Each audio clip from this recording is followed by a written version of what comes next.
Hello everyone, my name is Charlie and welcome back to a brand new Doctor Who YouTube video on Dimension 5 Productions, where I love to talk about anything related to Doctor Who, and obviously, the Big Finish, the spin-offs, anything really. And I'm very sorry, but I haven't really been uploading recently, because I'm in year 11, yay, GCSE year, it's great. It's not. I've not had much time to make videos, quite frankly, so yeah, my video schedule will be quite erratic. I will say, a brand new video schedule, videos every Wednesday or Thursday, it's not going to happen because year 11 is ridiculously busy. So yeah, my video schedule will be very erratic.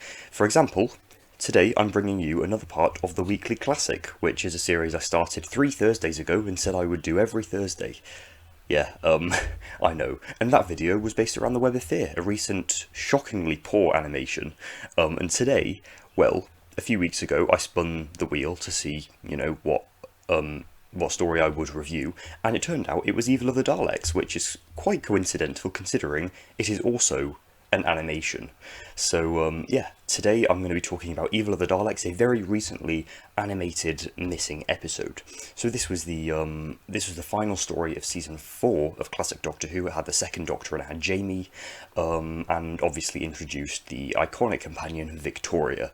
And it was also very famed because, spoilers, all the Daleks die. It's basically the final end of the Daleks, because at this point then Terry Nation was planning to do a Dalek spin-off in America. Thankfully it never took off, and we would get another Dalek story a few years later in 1972 for Day of the Daleks, but for now, this was the final end of the Daleks. There was a civil war on Skaro at the end, and they all died, and Skaro was burning. It was so cool and epic. I love it. Yeah, generally, I love this story. It's a really, really great story. Probably my second favourite Patrick Troughton story after the War Games. It is just fantastic in every sense. The animation, first of all, is bloody brilliant. Seriously, it is such a great animation. Probably my favourite of all time. Maybe on par with the Macra Terror. That was a really solid animation. But yeah, this was definitely up there. Also, as for the story, this is a really iconic story as well. It's very well received even when it was missing. I believe episode 2 is still surviving. That's not the best episode of it really, but even then people thought it was quite good. But now, it's generally perceived as one of the best of Doctor Who's history. I'm really glad they've animated this. It's such an important story to animate, and I'm very glad they did Evil of the Daleks. I can see Wheel in Space being, coming up in the future. Yeah, the animation, again, I'm just sort of flitting between animation and story to provide a nice balance. The animation itself, it is 2D, but it doesn't feel 2D. It really does give you the sense that this is a 3D set and it's not just a backdrop with characters, even though it is. It really does. It really does pretend to be 3D quite well, and it really does work. I think it's a really fantastic animation. Definitely, massive gratitude towards Big Finish Creative for doing a much better animation than the PS1 cutscene sort of style we had in Web of Fear. It was bold and creative to do the Web of Fear animation, but it was not a good idea, and it was shocking. Thankfully, this was a lovely refresher to get absolutely fantastic animation. The colour grading as well. Usually I find the colour grading on animation really quite jarring. They don't do colours very well. It's a lot more subtle. It doesn't feel rushed. At the same time, it doesn't feel like they're going, oh look, here's colour, here's loads of it. It doesn't really do that, mostly because it's not a very colourful story, quite frankly. Most of the scenes in the house is just, brown and grey and stuff, like a Victorian house. And then you obviously have the, very gloomy, atmospheric, dark blue hues on Skaro, which really, really do work. And then you have obviously the epic, climactic, red fiery explosion battle at the end in the Emperor's throne room in Skaro. That was very well colour graded as well. Generally, they've done colours very well here, much better than Power of the Daleks, both editions actually. So that's the animation sort of covered. Generally, it's great. As for the story, the only thing that's not putting it any higher is that it is dragged quite a bit. Well, it's not dragged too much. There are, 6-parters that are more dragged out, and considering this is 7 parts, it does not feel that dragged out. But parts 3 and 4, like towards the end of the Victorian house section, it does get a bit tedious. There is like an entire episode where Jamie and that mute Turkish character called Kemal are sort of just wandering around the house looking for Victoria. That bit did drag, I will admit. Not that it was bad, but it was just a weaker part of the story, and it does bog it down very, very so slightly, and that's what's putting it below War Games, which is 10 episodes and does not feel like a drag. Yeah, generally, Evil of the Daleks, it's a bit dragged, but, you know, what Classic Who story isn't? There are generally not many Classic Who stories that feel, you know, that don't feel dragged, because that's just how TV was back then. They did loads of episodes, they did about 50 a year, well not 50, like 40 a year in the 60s. And still quite a bit, you know, like half the year Doctor Who was going on in the 70s, and I'm going off on a bit of a tangent, so back to the story. Yeah, generally, the whole plot with the Daleks was really interesting, quite frankly. It was a really, really great sort of conspiracy plot, like the Doctor building the human factor, you know, everything that makes humanity human for the Daleks, so they can, you know, be more strategic or something, or I don't know, that for some reason some Daleks think it will work to their advantage. It doesn't really, because there are 3 Daleks, which this is a great part of the story. These 3 Daleks are being very like playful and childish. They're named Alpha, Beta, and Omega, and they sort of go in a circle saying Alpha, Beta, Omega, like a children's song, and it was just really funny.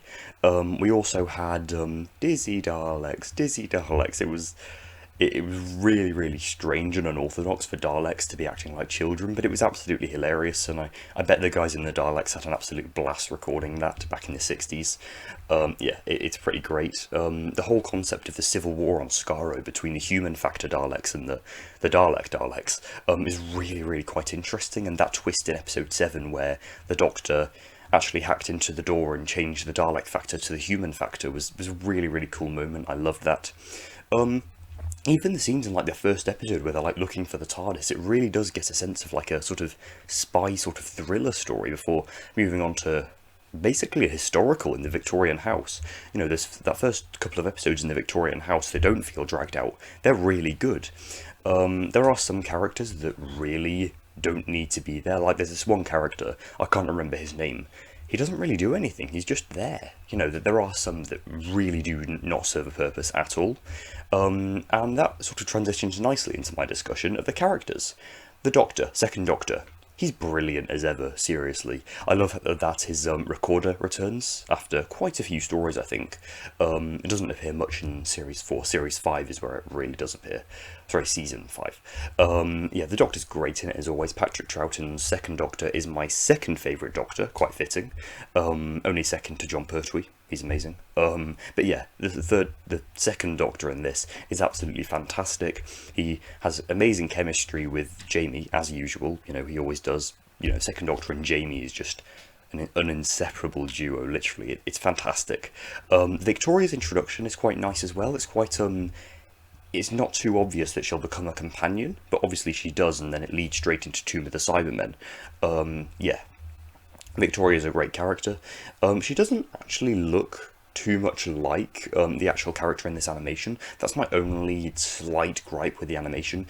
They haven't recreated her likeness all that well. That doesn't retract from my enjoyment of her character though. She has a really nice sort of arc with being rescued by the Doctor, by Jamie and Kemal going to Skaro. She has some great moments in this, and only to be, you know, further amplified in Tomb of the Cybermen, the next story. As for Kemal, he's actually a great character. I really enjoyed Kemal. He's this mute sort of Turkish fighter guy that Waterfield basically hires, and Jamie sort of gets him to his side and they rescue Victoria together. He has actually quite a nice arc. I like it, and his death was really sad. Well, spoilers again, he died in episode 7. He fell down this crevice in Skaro and died. That was really sad. I think he was a great character. I'd love to see a sort of weird little spin-off with him or something. I don't know, maybe he survived or something. Yeah, this is generally an absolutely fantastic story. It has some great character moments with the Doctor, Jamie and Victoria. It has a really interesting conspiracy plot with the Daleks. The whole Civil War on Skaro concept is amazing. The childish Daleks are really funny. Yeah, and the animation obviously is, you know, sublime. It is absolutely fantastic. I give Evil of the Daleks a 9.6 out of 10.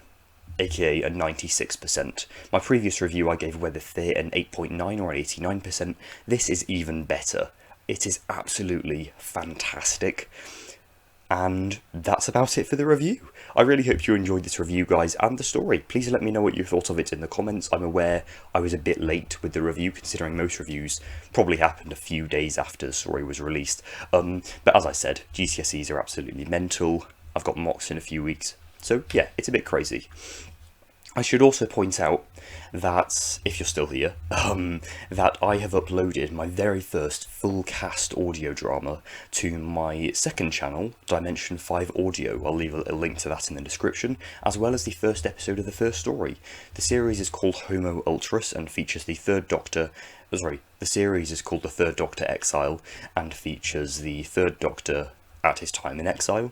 The first story is called Homo Ultras, has the Cybermen, and you may have noticed I uploaded a trailer on this channel, as well as creating a whole second channel, which has the first episode of Homo Ultras, premiered last night at 8, as well as the trailer as well.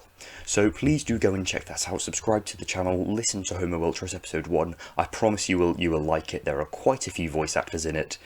I will see you next time, everyone. I will see you later today for a proper video about Homo Ultras, sort of an advertisement, but oh well. I'll see you then, everyone, and goodbye.